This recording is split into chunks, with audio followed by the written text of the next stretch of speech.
Today I want to talk to you about a passage in the Bible that is well known, yet it's often misunderstood. I'm going to read to you from Matthew chapter 7, verses 1 and 2, from Jesus' great Sermon on the Mount. Jesus said this, "Judge not, that you be not judged. For with what judgment you judge, you will be judged, and with the measure you use, it will be measured back to you." See those words? Judge not, that you be not judged. Sometimes I think that those are the most well-known words of the Bible. Among those who seem to know nothing of the Bible, this is the verse that seems to be most popular. Yet most of the people who quote this verse don't understand what Jesus said. They seem to think, or maybe it's hoping, that Jesus commanded a universal acceptance of any lifestyle or teaching.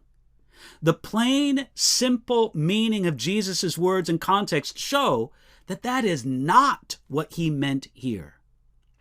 At this point in the Sermon on the Mount, Jesus moved to another idea.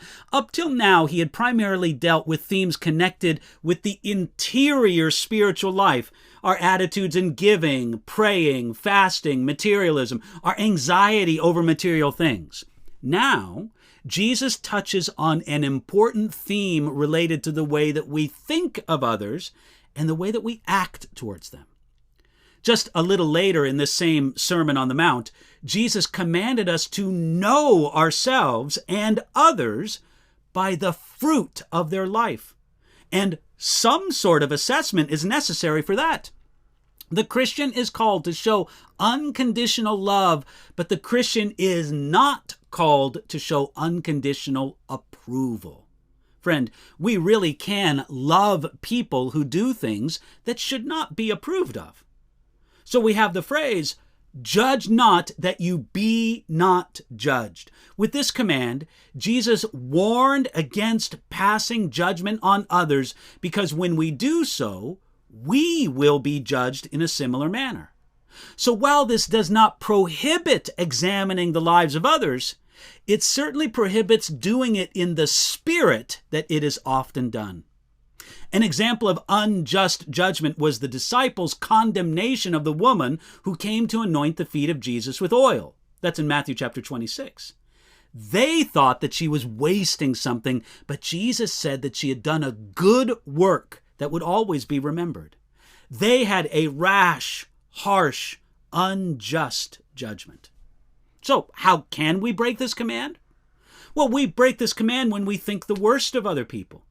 We break this command when we only speak to other people about their faults. We break this command when we judge an entire life by its worst moments. We break this command when we judge the hidden motives of other people. We break this command when we judge others without considering ourselves in the same circumstances. And we can break this command when we judge others without being mindful that we ourselves will be judged. So, don't miss what Jesus said about judging others. He said, "For with what judgment you judge, you will be judged."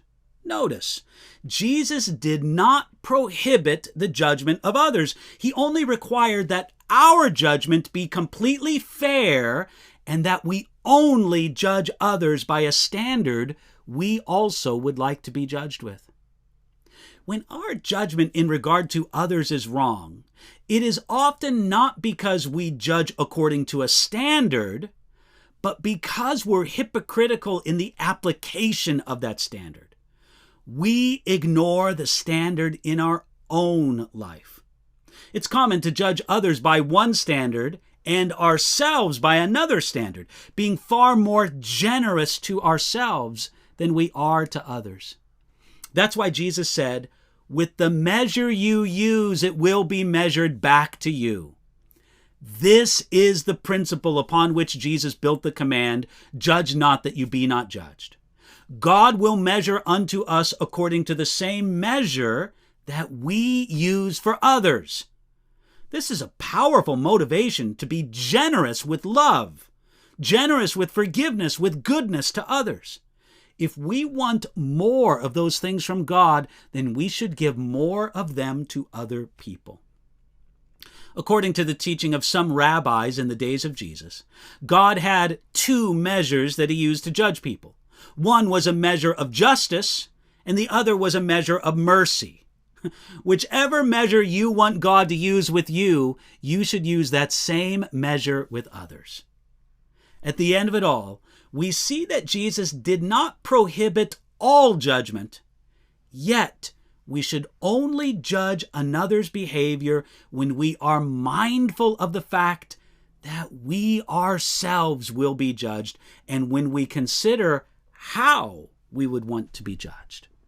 So friends, I pray that God would give you the grace to never break this command of Jesus, and if you must judge others, to only do it righteously in a way that you yourself would want to be judged. I pray that God would give you that wisdom and that he'd give it to you today.